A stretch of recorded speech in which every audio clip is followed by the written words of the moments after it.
는 이름의 뜻은 여호와께서 감추신다 하는 뜻입니다. 스바냐가 실제로 어떤 인생을 살았는지는 잘 알 수 없지만 그 이름의 뜻은 그렇습니다. 그리고 활동했던 시기는 요시야 시대라고 이야기합니다. 종교개혁이 일어나기 막 직전이었었죠. 히스기야 때 한때 종교개혁이 일어났고 히스기야 왕이 선정을 베풀었으나 그 아들 므낫세 아몬 때에 이르러 가지고 아주 우상 숭배가 극심하고 극도로 타락한 모습을 보이면서 하나님께서 결국은 이스라엘을 멸망케 하시는 그런 모습을 보게 됩니다. 대체로 선지자들에 대해서는 소개가 별로 없습니다. 거의 그냥 갑자기 선지자 한 명이 뚝 뛰어나와 가지고 누구누구의 말씀이라 여호와의 말씀이 누구에게 임하셨더라 이런 표현이 대부분이고 한 5명 정도는 아버지가 소개되어 있습니다. 누구의 아들 누구라 하는 식으로 한 5명 정도는 선지자들 중에 아버지가 소개되어 있는데 스바냐는 굉장히 자세하게 소개가 되어 있습니다. 히스기야의 현손이요 아마리아의 증손이요 그들의 손자요 구시의 아들이었더라. 히스기야의 5대 손이라는 이야기입니다. 5대조 할아버지까지 소개하고 있습니다. 특별히 히스기야의 자손이라는 이야기는 스바냐는 왕족이었다는 이야기죠. 하나님께서 왕족을 불러서 선지자로 삼으신 것입니다. 왕족을 통해서 하나님의 말씀을 전하신 것입니다. 왜냐하면 이스라엘의 타락상은 항상 지도자들 가운데 먼저 나타났기 때문입니다. 히스기야가 선정을 베풀었고 종교개혁을 시행했지만 그 종교개혁조차도 완전히 없던 것으로 여길 정도로 완전히 되돌이키고 더 이스라엘 가운데 최악의 시기로 달았던 때가 므낫세 왕 때였었습니다. 므낫세 55년간의 이 악행으로 말미암아 이스라엘은 완전히 최고로 부패하게 됩니다. 그래서 북이스라엘에 아합 왕이 있었다면 남유다에는 므낫세가 있다 할 정도로 므낫세가 아합 왕에 못지않은 그런 악한 왕이었던 것입니다. 그리고 그 아들 때 아몬도 마찬가지입니다. 한 2년 정도 통치했지만 아버지의 그 악한 영향을 받아서 전혀 하나님을 찾지 않고 아버지의 그 배도를 답습하게 됩니다. 그리고 그 뒤를 이어서 요시야가 왕이 되어서 종교개혁을 한번 힘써 일으켜 보았지만 요시야 때 반짝했을 뿐이고 그 뒤를 이어서 왕들이 된 그 4명의 왕들 역시 하나님을 떠났기 때문에 히스기야와 요시야 같은 선한 왕이 있었지만 하나님은 결국은 이스라엘을 패망케 하십니다. 그 이스라엘 멸망의 한가운데 서 있던 사람이 므낫세였습니다. 므낫세 왕이 얼마나 악한 일을 행했는지 요시야 왕의 선정에도 불구하고 결국은 그 므낫세 왕의 악행 때문에 하나님께서 이스라엘을 징벌하신다고 하시는 것입니다. 그런 히스기야의 아들들의 악행으로 말미암아 하나님께서 이스라엘을 징벌하시는데 그 선포의 메시지를 히스기야의 후손을 통하여 하나님께서 말씀하시는 것입니다. 왕족인 스바냐가 이스라엘 멸망에 대한 책임감을 갖고 먼저 아픈 마음을 가지라는 것입니다. 지도자로서 그 이스라엘 멸망의 책임감을 갖고 통감하면서 하나님의 말씀을 전하라는 그런 의미가 될 것입니다. 하나님의 말씀이 이렇게 스바냐에게 임하자마자 2절에서는 하나님께서 갑자기 밑도 끝도 없이 무슨 사유도 되지 않고 여호와께서 이르시되 내가 땅 위에서 모든 것을 진멸하리라 하나님께서 말씀하십니다. 마치 하나님께서 버럭하고 화를 내시는 것 같죠. 사람이 버럭하면은 주변에 있던 사람들은 잘 모르죠. 갑자기 왜 저렇게 화를 내나 그런 생각이 들 수 있는데 하나님이 그런 모습을 보이고 있습니다. 버럭하시는 하나님. 하나님께서 진멸하시겠다고 하시는데 2절에서 그 6절까지의 말씀을 보면 진멸하겠다 또는 멸절하겠다 하는 단어가 무려 7번이나 등장합니다. 하나님께서 아주 단단하게 마음을 먹었음을 우리에게 보여주고 계신 것입니다. 그런데 어느 정도로 하나님께서 이 땅을 진멸하시겠다고 그렇게 마음을 잡수셨을까요? 2절에 보니까 내가 땅 위에서 모든 것을 진멸하리라 땅을 말씀하시고 사람과 짐승을 진멸하고 또 공중의 새와 바다의 고기와 그러한 것들을 진멸하시겠다고 하십니다. 이러한 순서를 보면은 하나님께서 태초에 천지를 창조하셨던과 역순이라는 것을 알게 됩니다. 하나님께서 먼저 공중의 새와 바다의 고기를 창조하시고 땅의 것을 창조하시고 그리고 사람과 짐승을 만드셨는데 순서가 거꾸로 되어 있는 것이죠. 하나님께서 마치 온 세상을 창조하셨을 때 그 창조를 내가 되돌이키고 싶다 하는 정도의 하나님의 마음을 나타내는 것이죠. 한번 이 온 세상이 하나님의 심판을 받은 적이 있었습니다. 그때가 노아의 홍수 때였습니다. 노아의 홍수 때도 하나님의 마음이 너무나 진노하셔가지고 이 땅의 강팍함과 폐괴함을 하나님께서 견딜 수 없어서 노아와 그 가족을 제외한 이 땅의 사람들뿐만 아니라 공중의 새와 땅에 기는 모든 짐승을 멸하신 적이 있었습니다. 그런데 그때 살아남은 짐승들이 있죠. 바다의 고기들은 살아남았습니다. 코로 숨쉬는 것들은 다 멸망했지만 아가미로 숨쉬는 것들은 살아남지 않았습니까? 그런데 오늘 본문에서 보니까 공중의 새와 바다의 고기까지 모두 하나님께서 진멸하시겠다고 말씀하십니다. 노아의 홍수 때보다 더 심한 하나님의 심판을 말씀하고 계시는 것입니다. 하나님께서 얼마나 진노하셨으면 이렇게 말씀하실까요? 하나님께서 노아의 홍수 때 세상을 진멸하시고 나서 무지개 언약을 세우셨습니다. 무지개를 보여주시면서 내가 다시는 이 땅을 물로써 멸하지 않으시겠다 말씀하셨는데, 하나님께서 이렇게 온 세상을 진멸하신다면 무지개 언약이 위반되는 것 아닐까요? 그런데 하나님께서 이렇게까지 말씀하시는 것은 이 땅의 죄악이 너무나 극심했기 때문입니다. 그것이 바로 므낫세 55년과 아몬 2년간의 통치 기간 동안에 있었던 일입니다. 극심한 사회적 타락상, 우상 숭배, 사회적 부패, 그런 것들이 만연했기 때문입니다.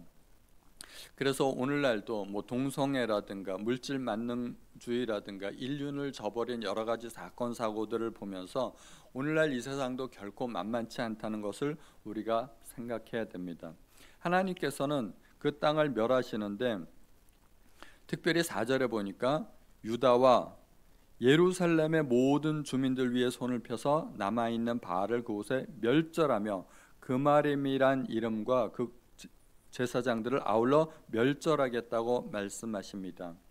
이 그마림이라는 단어는 구약 성경에서 딱 3번 나오는데, 이 그마림이라는 단어로서 나오는 것은 오늘 본문에 딱 요 한 절밖에 없고 나머지 열왕기하와 다른 성경에서 호세아서에서 나오는데 그곳에서는 이 단어를 해석해서 나타나고 있습니다. 우상 숭배하는 제사장들을 일컬어서 그마림이라고 합니다. 그래서 그러한 이름조차도 하나님께서 멸절하시겠다고 하십니다. 그런데 유다와 예루살렘의 주민들은 하나님께서 택하신 족속 아니겠습니까? 하나님께서 자녀로 부르셨고 택하신 백성으로 부르셨는데 그들이 하나님을 배반하고 하나님을 찾지도 않고 구하지도 않았다는 것입니다. 하나님께서는 그들에게 가나안 땅을 선물로 주셨습니다. 그 이유는 가나안 족속이 타락했기 때문입니다. 가나안 족속이 타락했을 때는 하나님께서 그 가나안 족속을 내쫓으시고 하나님의 백성을 그곳에 심으셨습니다. 그런데 하나님의 백성이 타락하자 이제는 방법이 없다는 것입니다. 대안이 없다는 것입니다. 이제는 온 세상을 멸하는 수밖에 없다는 것입니다. 하나님께서 정말로 분노하시고 실망하는 것은 세상의 타락이 아니라 하나님의 백성의 타락입니다. 하나님의 백성이 타락하면 정말 하나님도 또 다른 방법이 없다는 것입니다. 그러므로 우리 그리스도인들은 이 세상의 타락을 지키기 위한 최후의 보루가 되어야 됩니다. 그리스도인들마저도 타락하게 된다면 세상에는 방법이 없다는 것입니다. 세상이 타락하는 이유는 세상 사람들이 악하고 어둠에 속하였기 때문이 아니라 그리스도인들이 자기 역할을 다 감당하지 못했기 때문입니다. 세상은 원래 빛을 낼 수 없는 존재입니다. 세상은 원래부터 짠맛을 낼 수 없는 존재입니다. 하나님께서 당신의 백성을 부르시고 너희가 세상의 빛이고 너희가 세상의 소금이라고 말씀하셨습니다. 그러므로 우리는 세상이 타락하고 부패하는 모습을 보면서 저들에게 탓을 하고 원인을 돌릴 것이 아니라 우리 그리스도인들이 세상에서 하나님의 자녀로 살지 못했기 때문에 세상이 이렇게 부패하는구나 하고 스스로에게 우리는 책임을 물을 수 있어야 할 것입니다. 그리고 9절에 보니까 그날에 문턱을 뛰어넘어서 포악과 거짓을 자기 주인의 집에 채운 자들을 내가 벌하리라 말씀하고 있습니다. 문턱이라는 것은 방과 방을 구분하는 어떤 기준이 아니겠습니까? 그래서 문턱이라는 것은 어떤 다른 곳으로 들어가게 되는 입구를 이야기하는 것입니다. 예를 들어서 교회 문턱이 높다 낮다 이렇게 이야기할 때는 교회 문턱이 높다 그러면은 세상 사람들이 교회 들어오기가 힘들다 뭐 까다롭다 이런 이야기가 될 것이고, 교회 문턱을 낮춘다 그러면은 세상 사람들이 교회로 들어올 수 있도록 좀 어떤 융통성을 발휘한다는 그런 의미가 되겠죠. 그런데 문턱을 뛰어넘어서 포악과 거짓을 행한다 하는 이야기는 하나님께서 도를 뛰어넘는 그러한 죄악에 대해서 벌하시겠다는 것입니다. 세상에는 언제나 악이 있었습니다. 언제나 악이 있었고 포악이 있었고 거짓이 있었지만 그래도 어떤 얕은 수준의 포악과 죄악은 그래도 하나님께서 용납하실 수 있겠지만, 하나님께서 용납하신다기보다는 심판을 좀 연기하실 수 있겠지만, 그러나 어떤 문턱을 뛰어넘는 포악과 거짓에 대해서는 하나님께서 이제 참지 못하신다는 것입니다. 특별히 11절에 막데스 주민들아 하고 이야기하고 있습니다. 이 막데스라는 곳은 상업이 발달한 지역이었습니다. 특별히 너희는 슬피 울라 가나안 백성이 다 패망하고 은을 거래하는 자들이 끊어졌음이라 이야기하는데, 가나안이라는 원래 뜻은 상인들이라는 뜻이 있습니다. 그러므로 막데스, 가나안 사람 이러한 곳은 상업이 발달한 지역, 장사하는 사람들을 이야기합니다. 돈이 오가는 곳이고 부가 쌓이는 곳입니다. 대한민국으로 말하자면 오늘날 강남 같은 곳이 아닐까 생각이 됩니다.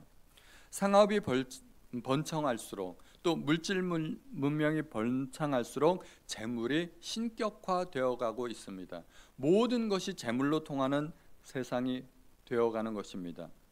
포악과 거짓이 판을 치는 이유는 재물에 대한 탐욕 때문입니다. 그래서 하나님께서는 그러한 세상을 심판하시겠다고 하시는 것입니다.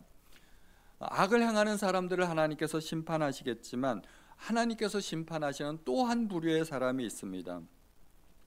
12절에 그때 내가 예루살렘에서 찌꺼기같이 가라앉아서 마음속에 스스로 이르기를 여호와께서는 복도 내리지 아니하시며 화도 내리지 아니하시리라 하는 자를 등불로 두루 찾아 벌하리니, 등불로 찾으시겠다는 얘기는 한 사람도 남김없이 샅샅이 찾겠다는 말씀입니다. 숨을 데가 없다는 것입니다. 당연히 악행하는 사람들은 하나님께서 찾아서 심판하실 것입니다. 그런데 악행을 행하지 않아도 마음속에 스스로 이르기를 여호와께서는 복도 내리지 아니하시며 화도 내리지 아니하시리라 하는 사람들, 이 사람들은 어떤 사람들일까요? 하나님을 믿기는 믿는데 하나님 믿어봤자 무슨 소용이 있나, 내가 열심히 산다고 하나님께서 복 주시는 것도 아니고, 그리고 세상에 보니까 악한 사람들이 더 잘 되는 것 같은데, 이런 생각을 품고 있는 사람들이 있지 않겠습니까? 예수 믿어봤자 소용도 없고, 신앙생활 열심히 해봤자 하나님 앞에 소용도 없고, 세상을 돌아보니까 악한 사람들이 더 잘 되는 것 같고, 내가 하나님을 믿긴 믿지만 믿어봤자 아무 소용 없더라, 이런 생각을 품고 있을 수 있다는 것입니다.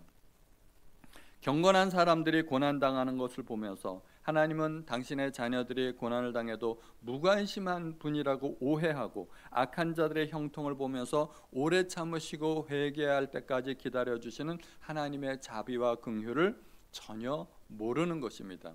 하나님은 분명히 복을 주시겠다고 약속하셨고 또 하나님께서는 악한 자들에게 심판하시겠다고 약속하셨는데 하나님은 심판도 안 하시는 것 같고 복도 안 주시는 것 같고 그런 하나님이라고 생각하는 자들을 하나님께서 벌하시겠다는 것입니다. 하나님에 대해서 오해하고 무지한 사람들을 벌 주시겠다는 것입니다. 그러므로 우리는 하나님이 어떠한 분이신지를 잘 알아야 됩니다. 호세아서의 말씀을 보면 그러므로 우리가 여호와를 알자, 힘써 여호와를 알자 말씀하고 있습니다. 호세아서의 주제가 하나님을 알자는 것입니다. 우리가 하나님을 잘 알면 하나님은 결코 그리스도인의 삶에, 당신의 백성의 삶에 무관심한 하나님도 아니고 무능력한 하나님도 아니고 하나님은 반드시 심판하시는 하나님, 복 주시는 하나님을 우리가 믿을 수 있게 될 것입니다. 오늘도 우리는 하나님께서 복 주시는 하나님이심을 믿고 그 복 주시는 하나님을 열심히 잘 따르고 섬기기로 결단해야 할 줄로 믿습니다. 함께 기도하겠습니다. 하나님 아버지, 오늘도 저희에게 하나님의 심판의 메시지를 들려주시니 오히려 하나님 앞에 감사드립니다. 이러한 심판의 메시지를 들을 때마다 저희가 마음속에 경각심을 가질 수 있도록 도와주옵소서. 물론 하나님은 이 땅에 악행하는 자들을 찾아 벌 주실 것이지만 하나님에 대해서 무관심하고 오해하는 자들까지도 하나님께서는 심판하시겠다 말씀하십니다. 우리가 하나님을 더 깊이 날마다 알아갈 수 있도록 도와주시기를 우리 주 예수님의 이름으로 기도하옵나이다. 아멘.